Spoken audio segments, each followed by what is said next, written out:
It was one of those slow afternoons when the sun seemed to hang lazily in the sky, painting everything in a golden glow. The little repair shop at the corner of Maple Street was quiet, except for the soft hum of a fan and the sound of tools clinking in a metal box. Inside, a man in his early 30s wiped sweat off his forehead and looked around at the mess of wires, bolts, and half-fixed engines that filled the small space. He had owned this shop for years. It wasn't fancy, but it was honest work. The sign outside read, "Townside Auto Repair," though most people just called it the old mechanic's place. The man didn't mind. He liked it that way. Life hadn't gone easy on him. Losing his parents young had forced him to grow up too fast. He had dropped out of college to take care of his younger brother, working day and night to pay bills. Somewhere along the way, dreams of becoming an engineer faded into the background, but he never complained. Fixing things had always been his way of bringing order back to a messy world. That afternoon, as he locked up his toolbox and prepared to grab lunch, he heard a faint sound, the squeak of a rusty bicycle chain. He looked up and saw a small girl struggling to push her bike through the gravel road that led to his shop. Her pink bicycle wobbled as the chain dangled loosely, almost touching the ground. She stopped near the open gate and looked around shyly. Her big brown eyes searched for someone, and when she spotted him, she froze for a second, unsure whether to come closer. He smiled and waved. "Hey there. Got some trouble with your bike?" The little girl hesitated, then nodded slowly. "It's broken," she said, her voice small and unsure. He crouched down, resting his hands on his knees. "Well, you came to the right place. Bring it over. Let's take a look." The girl pushed her bike toward him, her shoes scraping against the dusty floor. He could tell she was nervous. Maybe because she was alone, or maybe because she wasn't used to talking to strangers. But there was something determined about her, too. She didn't look like the type who gave up easily. He took a closer look at the bike. The chain had popped off and the back wheel looked bent. He muttered. "You've been riding this one hard, huh?" She bit her lip, unsure how to answer. "I tried to go down the hill," she finally said. "It was faster than I thought." He laughed softly. "Yeah, hills can be sneaky like that." He pulled out a few tools and started working. The girl watched closely, her eyes following every move. After a moment, he looked up at her and said, "You know, if you help me fix it, you'll know what to do next time it breaks." Her face lit up with curiosity. "Really? You can teach me?" "Sure," he said with a grin. "Grab that wrench over there. We'll make a mechanic out of you yet." She picked up the wrench. It looked a little too big for her small hands, but she held it with pride. He guided her step by step, explaining what each tool did and how the bike worked. When she made a mistake, he didn't scold her. Instead, he smiled and said, "That's how you learn." Bit by bit, the broken bicycle began to look whole again. The girl's laughter filled the air as she turned the pedals and saw the chain finally spin smoothly. "You did it," he said. "See? Told you it wasn't that hard." The girl smiled wide, her eyes sparkling. "Thank you. You're really nice," he shrugged. "Just doing my job." What he didn't notice was the sleek black car parked a short distance away. Inside sat a woman watching quietly. From behind her sunglasses, she observed how the mechanic knelt beside her daughter, teaching her gently, patiently, like a father would. She had been driving around the area for nearly half an hour, looking for her little girl after realizing she'd wandered off from the park. Relief washed over her when she found her safe. But then she stayed, curious. There was something about the scene that made her heart soften. She watched the way the mechanic smiled when the girl made progress, the way he gave her small bits of encouragement. It wasn't rehearsed or forced. It was genuine, something she didn't see much of in her high-powered world. Back inside the shop, the mechanic was finishing up. "All right, champ," he said, tightening the last bolt. "Try it out." The girl hopped on and started pedaling around the lot. The wheels rolled smoothly this time. She giggled, circling him twice before stopping.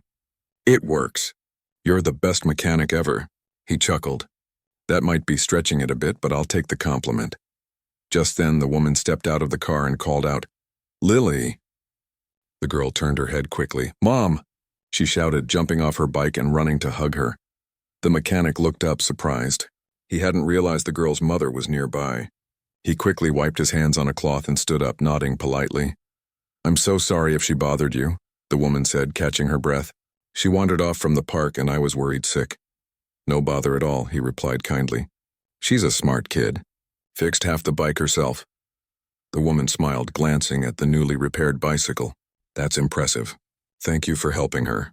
He waved it off. It's no big deal. She just needed a little guidance. The woman extended her hand. I'm Clara, she said simply. He shook it, his grip firm but gentle. Ryan, nice to meet you. Nice to meet you too, she said. Then, looking down at her daughter, she added, You owe your new friend a big thank you. The girl beamed. Thank you, Ryan, he smiled. You're welcome, kiddo. And remember, always check your brakes before going down a hill next time. The woman laughed softly. I'll make sure she does. She reached for her purse. How much do I owe you for the repair? Ryan shook his head. Don't worry about it. She did the work. Clara blinked, a little taken aback. Are you sure? Absolutely, he said. Besides, she's got talent. Maybe one day she'll open her own repair shop. The woman smiled again, this time with genuine warmth. Maybe she will. For a brief moment, their eyes met. Two people from very different worlds connected by a simple act of kindness. Then Clara guided her daughter back to the car. As they drove away, Ryan went back to tidying his tools. But something about that encounter lingered in his mind. The little girl's laughter, her mother's calm voice, the way it all felt strangely meaningful. He didn't think too much of it, but deep down, he sensed that this wasn't the last time he'd see them. Meanwhile, in the car, Clara glanced in the rearview mirror. Her daughter was humming happily, hands resting on her newly fixed bike. Did you like him? Clara asked gently. The girl nodded eagerly. Yes. He's really nice, and he said I can fix things if I try. He said I'm brave. Clara smiled faintly. She couldn't remember the last time someone had spoken to her daughter that way. With patience, with heart. Her world was full of deadlines, meetings, and people who spoke in numbers, not feelings. But that man in the grease-stained shirt had reminded her of something simple. Goodness didn't always come wrapped in wealth or success. Sometimes it was found in a small shop, behind tired eyes and calloused hands. That night, as Ryan locked up his shop and walked home under the orange streetlights, he thought about how life had a funny way of surprising people. He had spent years fixing broken engines, but somehow that day, helping a kid with her bike had made him feel more alive than anything else. He didn't know her mother was a CEO or that she would come back soon with an offer that could change his life. All he knew was that for the first time in a long while, he'd smiled without forcing it. The next morning, when he unlocked the shop again, he noticed a small piece of paper taped to the door. It was written in a child's handwriting. Thank you for fixing my bike. You're my hero. Ryan laughed softly, shaking his head. He tucked the note inside his drawer, right next to an old photo of his parents. Maybe, he thought, life wasn't about how much you had, but about the people you helped along the way. And somewhere across town in a tall glass building, Clara sat by her office window, sipping her coffee, thinking about the kind mechanic who didn't charge a penny and taught her daughter more than how to fix a bike. He had unknowingly fixed something else too, a small piece of her faith in people. She didn't know it yet, but that small act of kindness was about to change both their worlds forever. The next few days passed quietly at the small auto repair shop. Life went back to its usual rhythm, fixing cars, tuning engines, and dealing with customers who sometimes forgot to pay on time. But every now and then, Ryan would find himself glancing at the little note the girl had left him. He had pinned it to the wall behind his workbench, right above his tools. Thank you for fixing my bike. You're my hero. It wasn't much, just a few words written in a child's messy handwriting, but it made him smile every time he looked at it. He didn't even know her name, but the memory of that cheerful little girl and her kind mother had somehow stayed with him. A week later, just as he was finishing a repair on an old pickup truck, a familiar black car pulled up outside. Ryan straightened up, wiping his hands on a rag. The door opened and the same woman from before stepped out, dressed in a crisp white blouse and black trousers, her posture calm and confident. She smiled when she saw him. Looks like you're busy, she said. He nodded. Always something that needs fixing. I'll keep this short then, she replied. I was hoping you could help me with something. Ryan tilted his head, curious. Sure, what's up? My company's been having trouble with our delivery vans, she explained. They keep breaking down and our current maintenance team can't seem to get it right. I remembered how you handled my daughter's bike and I thought, maybe you could take a look. Ryan blinked. He wasn't used to getting offers like that. Delivery vans? That sounds like a big job. "It is," she said, smiling faintly. "But you seem like someone who takes pride in what you do." "I'll pay for your time, of course," he hesitated. The truth was, his small shop was struggling. The bills were piling up, and some weeks he barely broke even. Taking on a corporate job could make a huge difference, but he didn't want to get in over his head. Finally, he nodded. "All right, I'll take a look. No promises, though. That's all I ask," she said warmly. "Can you come by the office tomorrow morning? I'll have my assistant meet you at the gate." He agreed, and after she left, he stood there for a long moment, watching her car disappear down the road. Something about her presence made him feel strangely motivated. Like maybe, just maybe, things were starting to turn around. The next morning, he woke up early, put on his cleanest work shirt, and packed his toolbox. He didn't have fancy clothes or a degree to his name, but he had experience, and he knew how to fix anything with wheels and an engine. When he arrived at the company headquarters, his eyes widened a little. The building was tall, glassy, and surrounded by rows of vehicles, all branded with the company's logo. He parked his old truck near the entrance and looked around nervously. A young man in a suit approached him. "You must be Mr. Ryan." "That's me," he said. "Right this way," the man replied, leading him to the garage area. "We've got several vans that need attention. Ms. Clara will be here shortly." So that was her name, Clara. The garage was lined with company vans, most of them looking worn and overused. As he opened the first hood, he immediately saw the problem. Poor maintenance, cheap replacement parts, careless work. It was clear no one had been paying real attention. He rolled up his sleeves and got to work. The moment his hands touched the tools, he felt like himself again, focused, calm, in control. Clara arrived about an hour later. She stood at a distance watching him work. There was something about his focus that impressed her. He moved with purpose, no wasted motion, no unnecessary talk. When he finally noticed her, he smiled. "Morning. These vans have been running on bad filters and half-done repairs. Whoever's maintaining them isn't checking the basics." Clara frowned slightly. "That explains why they break down so often." He nodded. "I can fix them, but you'll need better parts and regular checks. A quick patch won't help long-term." She crossed her arms, thoughtful. "You sound like someone who actually cares about doing things right." He shrugged. "If I'm fixing something, I want it to stay fixed. Otherwise, what's the point?" She smiled. "I like that attitude." They talked for a while about the repairs and the company's logistics. Clara was surprised by how much he understood, not just about mechanics, but about efficiency and maintenance planning. It was clear that if life had gone differently, he could have easily been an engineer or manager. When he finished for the day, Clara handed him an envelope.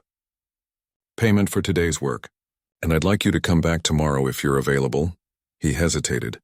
"That's more than fair," he said, glancing at the envelope. "Thank you." As he walked back to his truck, Clara watched him go. There was something refreshing about his humility. In her world, people were always trying to impress her, to gain something. But this man, he simply did his job honestly and quietly. That evening, Ryan drove home with a rare smile.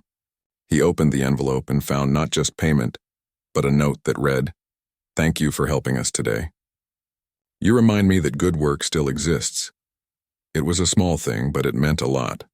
Over the next few days, he kept returning to the company, working on one van after another. The employees began to notice how reliable his repairs were. Soon they started calling him the miracle mechanic. Clara often came down to check on the progress. Sometimes they talked about engines, sometimes about life. She learned that Ryan lived a simple life. He took care of his younger brother, who was studying in college, and spent most of his free time fixing old bikes for kids in the neighborhood. "Why do you do that?" she asked one afternoon as he was cleaning his tools. He smiled. "Because when I was a kid, no one could fix mine. I guess I'm just trying to give back." Clara nodded quietly, her expression softening. "That's rare. Most people don't think like that anymore," he chuckled. "Maybe I'm just old-fashioned." Their conversations became more frequent, not because they planned them, but because they both found comfort in them. For Ryan, Clara was different from the customers he usually met. She listened. She cared. For Clara, he was a reminder of what grounded her, something real and simple in a life full of pressure and pretense. One afternoon, as Ryan was finishing up the last van, a small voice called out, Ryan. He turned around and saw the same little girl running toward him, her pink bicycle parked near the gate. "Hey there," he said, smiling. "Long time no see." "I told Mom I wanted to come say hi," she said, grinning. "And my bike's still perfect. I've been riding it every day." "That's good news," he said, crouching to her level. "Keeping up with your mechanic training?" She nodded proudly. "I helped fix my friend's flat tire last week." Clara laughed softly from behind. "She's been telling everyone she has her own mechanic teacher now." Ryan smiled, feeling a warm sense of pride. "She's got potential." They all shared a light laugh. It was a simple, wholesome moment, the kind that didn't happen often in busy lives. Before leaving, Clara turned to him and said, "You know, I've worked with a lot of people, but I can honestly say your work ethic stands out. You treat every job like it matters." He nodded humbly. "Every job does matter. Someone's always counting on it." That night, Clara sat in her office long after everyone else had gone home. The city lights glowed outside her window as she thought about the man she'd met by chance, a man who had no idea who she really was when he helped her daughter. He hadn't known she was a CEO, and that made all the difference. He didn't treat her differently, didn't try to impress or flatter. He had just been kind. She found herself wondering what it would be like to live with that kind of simplicity, where helping someone didn't need a reason, and honesty was just a way of life. As for Ryan, back in his small apartment, he was fixing a broken radio when his younger brother walked in. "You seem happier lately," his brother said with a teasing grin. Ryan laughed. "Maybe I am. Work's been going well. Or maybe it's that lady from the big company," his brother teased. Ryan shook his head, trying to hide a smile. "She's just a client." But deep down he knew she wasn't just anything. There was something about her. Something that made him feel seen, respected, even inspired. He didn't know it yet. But their paths were just beginning to cross in ways neither of them could predict. The day he fixed a little girl's bike had opened a door, not just to new work, but to a connection that would soon test both their hearts and change the way they looked at life forever. The next few weeks passed quickly. Ryan became a familiar face around the company. Every morning he arrived before most employees, toolbox in hand, and went straight to work. He didn't care about fancy offices or suits. What mattered to him was getting things done right. The staff had grown to respect him. They liked his calm way of speaking, his quiet humor, and how he never complained even when things got tough.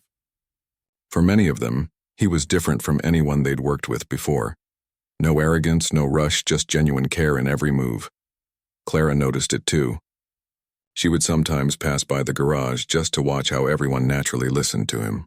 Even though he wasn't part of the management team, the workers trusted him more than some of their own supervisors. One afternoon, she found him sitting on a crate, fixing a small part by hand. He looked up and smiled when he saw her. "Working late again?" she asked. He nodded. "Yeah, these old engines remind me of puzzles. Once I start, I can't stop until I solve them." She smiled softly. "I know the feeling. My puzzles just happen to be people instead of machines." He chuckled. "That's probably harder." Their eyes met for a moment, and in that brief silence there was a quiet understanding between them. Two people from different worlds, both carrying invisible weight, both hiding behind busy lives.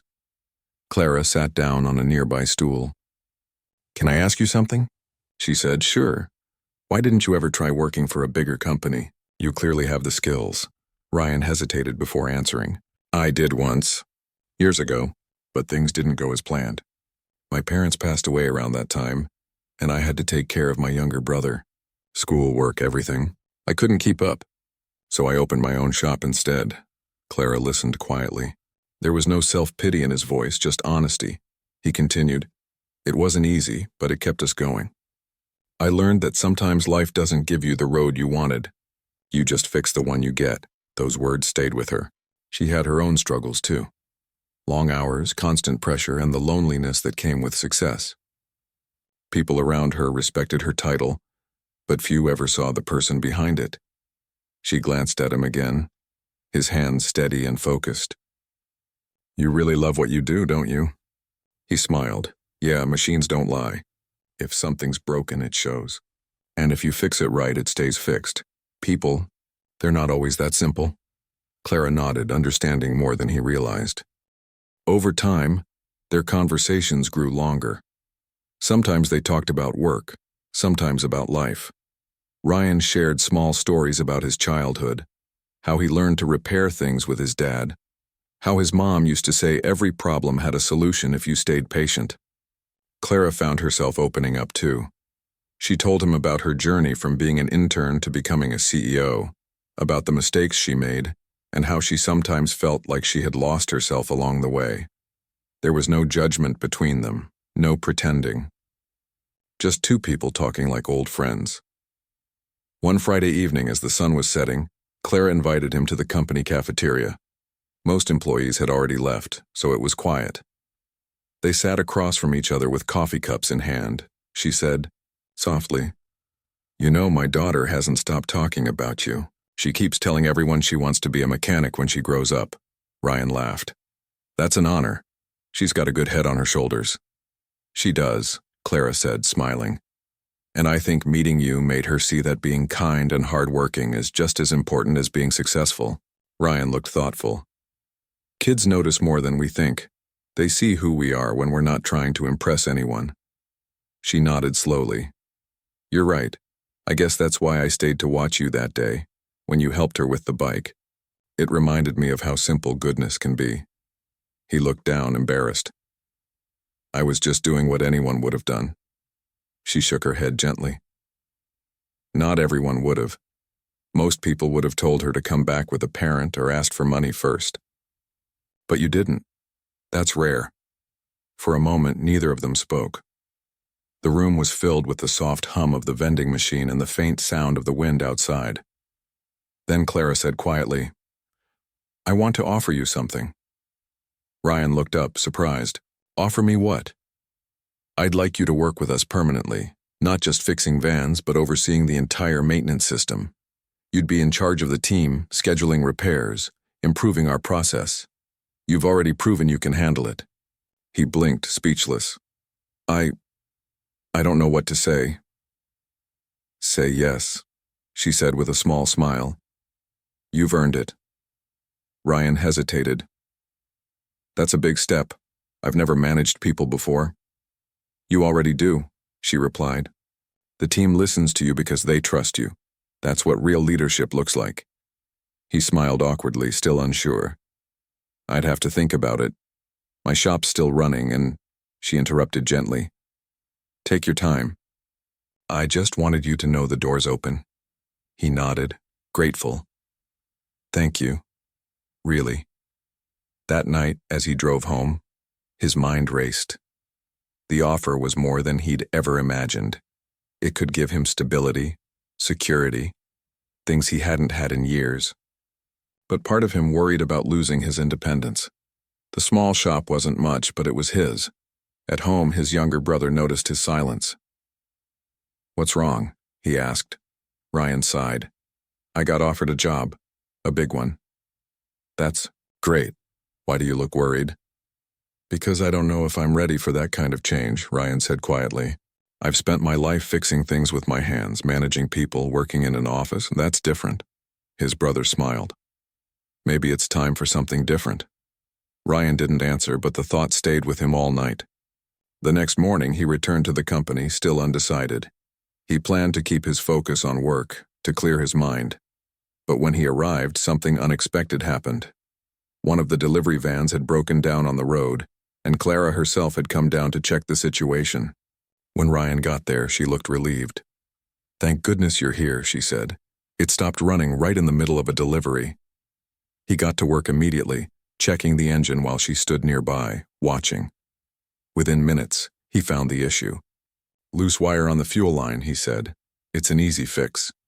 He repaired it quickly, and when the engine roared back to life, the workers cheered. Clara smiled, shaking her head in disbelief. "You really can fix anything, can't you?"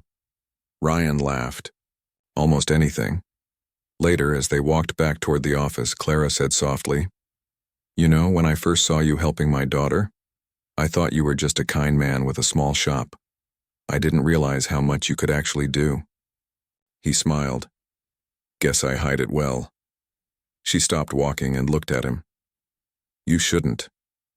People like you deserve to be seen." Her words caught him off guard. For a moment, he didn't know how to respond. Then he said quietly, "You're giving me more credit than I deserve." "I don't think so," she said, her tone gentle but firm. "You've done more for this company in a few weeks than some have done in years. You've earned a place here, whether you believe it or not." Ryan looked at her, unsure what to say. But inside something stirred, a feeling of being recognized not for what he could fix but for who he was. That evening, as he packed his tools, Clara's daughter came running up again, holding a drawing in her hand. "Look, I made this for you," she said excitedly. Ryan knelt down and took the paper. It was a picture of a man fixing a pink bicycle with a smiling little girl standing next to him. "That's us," she said proudly. "You're my favorite teacher." Ryan smiled, his heart warming. "This is perfect, thank you." When Clara came over to take her daughter home, she saw the drawing and smiled too. "Looks like you've made quite an impression on her." "She's a great kid," Ryan said softly. As they drove away, Clara found herself glancing at him in the rearview mirror. He stood there waving, the evening sun casting a glow behind him.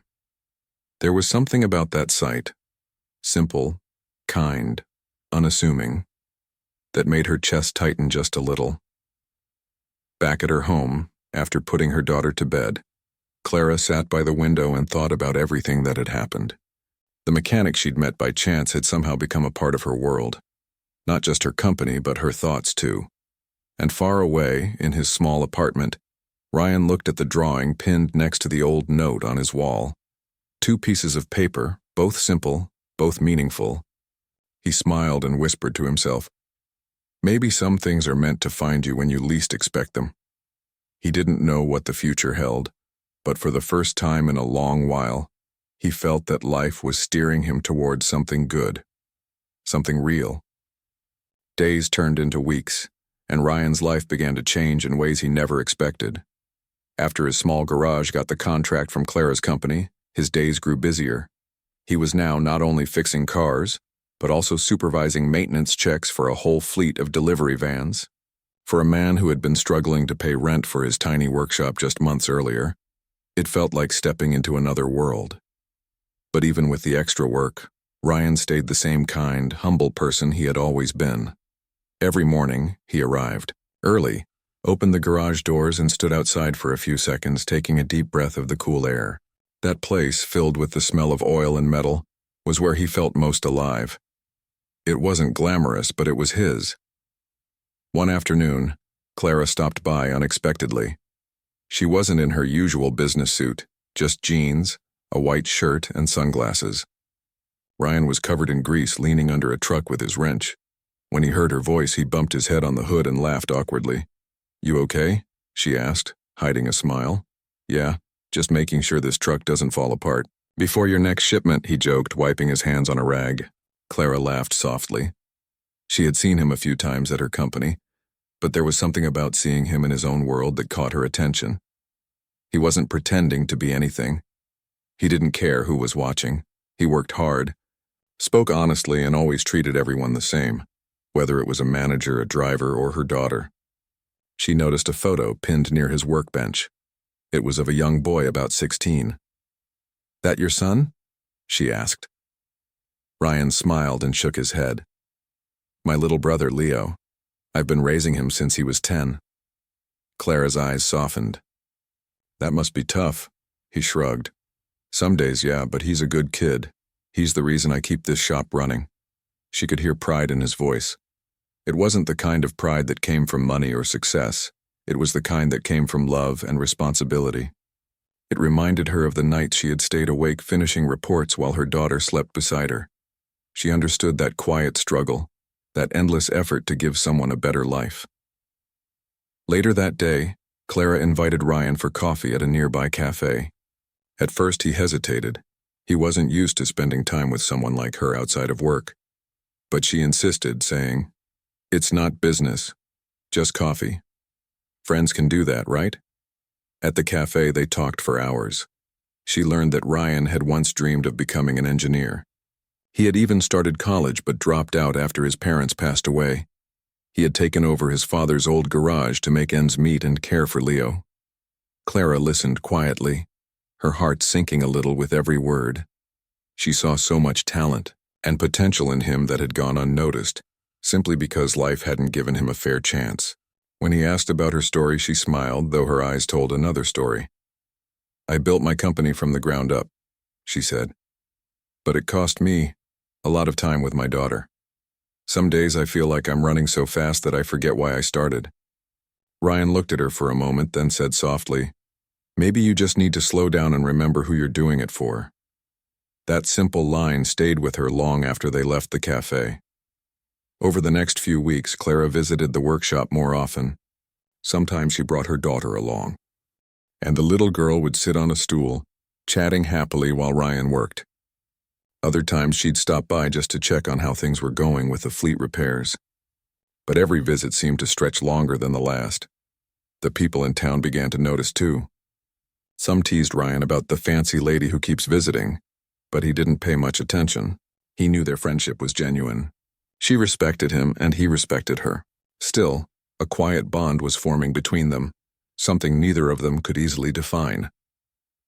One rainy evening, Clara called him in a rush. "Ryan, I need your help," she said over the phone. "One of our trucks broke down on the highway. It's carrying important equipment for a client. If we don't get it running tonight, we'll lose the contract." Without hesitation, Ryan grabbed his tools, jumped into his van, and drove through the storm. When he reached the truck, the driver looked exhausted. Ryan got to work immediately, crawling under the vehicle as rain poured down on him. Clara arrived soon after with an umbrella, but he waved her off. "Go sit in the car. You'll get soaked," he shouted over the thunder. She stayed anyway, holding the umbrella over him even as rain splashed around. He finally fixed the issue after nearly an hour, soaked to the skin but smiling. The truck started and the driver cheered. Clara looked at him, amazed. "You could have said no," she said. He shrugged again, the same way he always did. "You needed help. That's enough reason." That night, as he drove her back to her car, there was silence between them. Comfortable, warm silence. For the first time in a long time, Clara felt seen not as a CEO but as a person, and Ryan, for once, didn't feel like he was talking to someone above him. They were just two people trying to do their best in life. The next morning, Clara called her assistant and gave an unexpected order. Increase the maintenance contract payment for Ryan's garage, and make it permanent. Her assistant was surprised. "Ma'am, that'll cost the company." "Do it," she said firmly. He's earned it. But Ryan didn't know about the payment change. All he noticed was that business was picking up. More drivers were coming to his shop saying Clara had recommended him personally. He was able to hire another helper and even started saving for Leo's college. One evening, Leo walked into the garage holding an envelope. "Ryan, you gotta see this."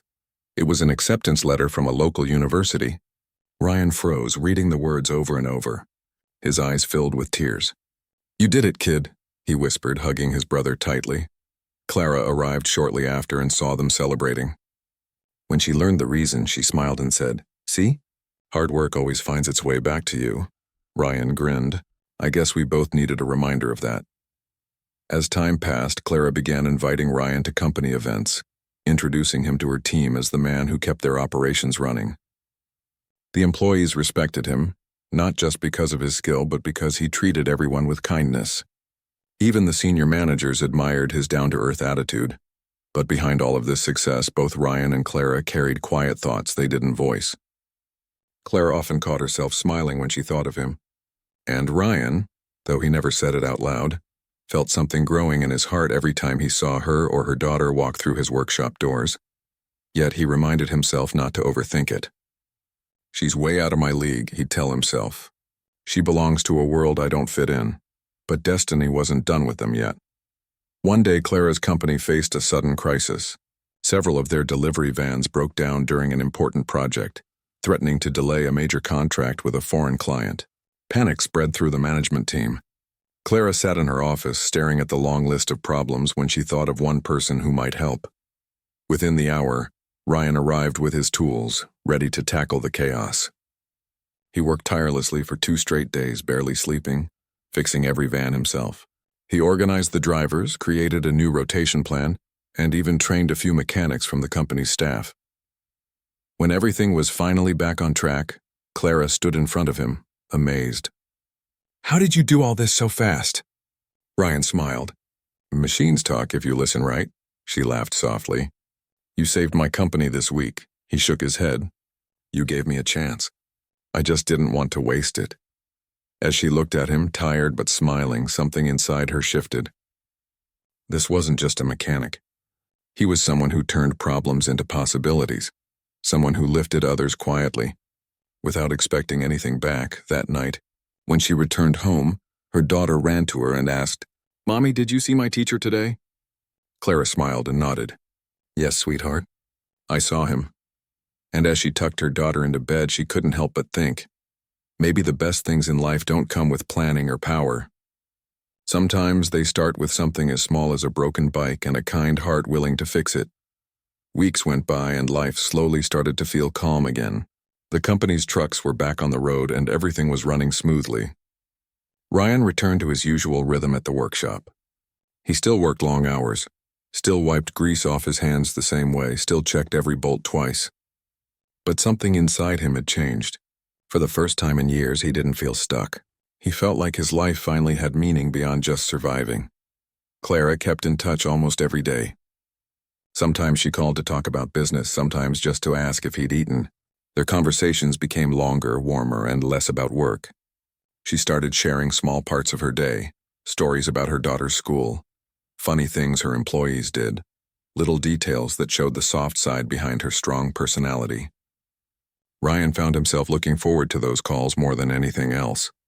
One evening, Clara called and asked if he could come to the company headquarters the next day. Her tone was serious and she didn't say why. Ryan thought it might be another emergency repair, so he packed his tools just in case. The next morning, he arrived early wearing his usual faded shirt and jeans. He felt a little out of place walking through the polished glass doors of the tall building. The receptionist greeted him kindly and told him to wait in the conference room. A few minutes later, Clara walked in, dressed elegantly as always, but this time she looked a bit nervous. "Morning," Ryan said with a small smile. "What's broken this time?" She laughed softly. "Nothing's broken, actually. It's something different." Before he could ask, the large screen behind her lit up. There was a company event going on, a live broadcast to all employees. Clara stepped forward holding a microphone. "Everyone," she began. "Today we're celebrating the people who make this company what it is. Not just the ones in suits, but the ones who keep us moving, literally." Ryan blinked. Unsure what was happening, Clara continued. "A few months ago, one man stepped up when our company faced serious trouble. He worked through the night, fixed our fleet, and even redesigned a system that saved us thousands. He doesn't wear a tie. He doesn't sit behind a desk. But his heart, his work, and his character have made a bigger difference than he realizes." She turned toward Ryan, smiling warmly. "Please welcome our new head of operations for fleet management, Ryan." The room filled with applause. Ryan froze in disbelief. "What? No, I can't." He started, but Clara gently took his arm and led him forward. "You already do the job," she whispered. "Now you'll just be paid for it properly." Ryan stood in front of everyone, speechless. His heart pounded as he looked around the room. These were people who wore fine clothes, who worked in big offices, and now they were clapping for him. The small-town mechanic who once thought he'd never be more than a repairman. When the applause quieted, he spoke softly. I don't know what to say. I fix cars, that's what I do." "I'm not a manager," Clara smiled. "You fix more than cars, Ryan. You fix problems. You bring people together. You remind us what hard work looks like. That's the kind of person I want leading this team." The crowd cheered again, and Ryan felt his throat tighten. For a moment, he looked down at his hands that had known nothing but oil and steel for years. Now they were shaking with pride.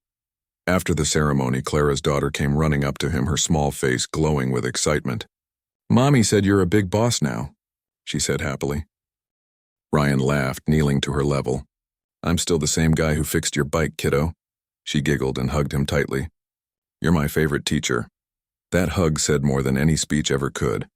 As the days passed, Ryan's life continued to evolve.